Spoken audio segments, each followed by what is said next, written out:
अशा व्यक्तिमत्वाबद्दल ज्यांनी मराठी साहित्याला एका वेगळ्याच उंचीवर नेऊन ठेवलं, फक्त शब्दांनी नाही तर त्यांच्या विचारांनी आणि कृतीने सुद्धा.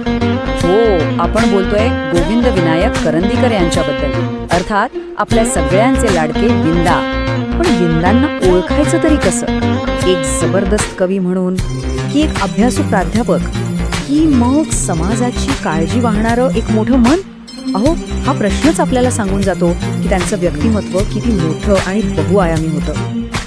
आणि गंमत म्हणजे याचं उत्तर आहे ते हे तीनही होते. हो, कवी, प्राध्यापक आणि एक समाजसेवक, या तिन्ही गोष्टींनी मिळून विंदा घडले होते. चला तर मग त्यांच्या या प्रवासाच्या प्रत्येक टप्प्याला जरा जवळून बघूया. सगळ्यात आधी त्यांची ती ओळख ज्यामुळे विंदा घराघरात पोहोचली. हो, एक कवी म्हणून त्यांची ओळख.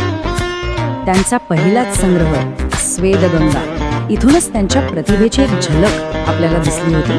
आणि मग तर काय, मृदगंध, ध्रुपद, जातक, विरूपिका, एकापेक्षा एक सरस काव्य संग्रहांनी त्यांनी मराठी कवितेचं दालन अक्षरशः समृद्ध करून टाकलं. पण थांबा, विंदा फक्त मोठ्यांसाठीच लिहित होते असं नाही. त्यांची प्रतिभा तिथेच थांबली नाही. राणीचा बाग असेल किंवा परी ग परी यांसारख्या कवितांमधून त्यांनी लहान मुलांसाठी एक असं काही जादुई आणि निरागस जग उभं केलं की बस, हेच तर विंदांचं खरं वेगळेपण होतं, नाही का? बरं, विंदा म्हणजे फक्त कवी नव्हते. कवितेच्या पलीकडेही त्यांचे खूप मोठं जग होतं. आणि ते जग होतं ज्ञान आणि शिक्षणाचं. बघा, एकाच वेळी दोन भूमिका. एकीकडे इंग्रजीचे प्राध्यापक म्हणून ते कित्येक पिढ्या घडवत होते, आणि दुसरीकडे एक अतिशय चिकित्सक समीक्षक म्हणून साहित्याचा अगदी मुळापासून अभ्यास करत होते. हे दोन्ही पैलू त्यांच्या व्यक्तिमत्वाचा अविभाज्य भाग होते. जसं की परंपरा आणि नवता, यातून त्यांनी मराठी साहित्याच्या परंपरेचा किती सखोल अभ्यास मांडलाय. आणि इतकंच नाही तर ॲरिस्टॉटलचे काव्यशास्त्रासारखं भाषांतर करून पाश्चात्य विचारसुद्धा त्यांनी आपल्या मराठी वाचकांपर्यंत आणला. आता इतकं मोठं आणि चहूबाजूंनी केलेलं काम, त्याला सन्मान तर मिळणारच, नाही का? आणि तसंच झालं. त्यांच्या कामाची दखल अनेक ठिकाणी, अनेक स्तरांवर घेतली गेली. सुरुवात तर आपल्या महाराष्ट्रातूनच झाली. त्यांच्या साहित्यातल्या योगदानासाठी महाराष्ट्र शासनाने त्यांना एकदा दोनदा नाही तर तब्बल 10 वेळा पुरस्कार दिला. पण त्यांचं कर्तृत्व काही फक्त महाराष्ट्रपुरतं मर्यादित नव्हतं.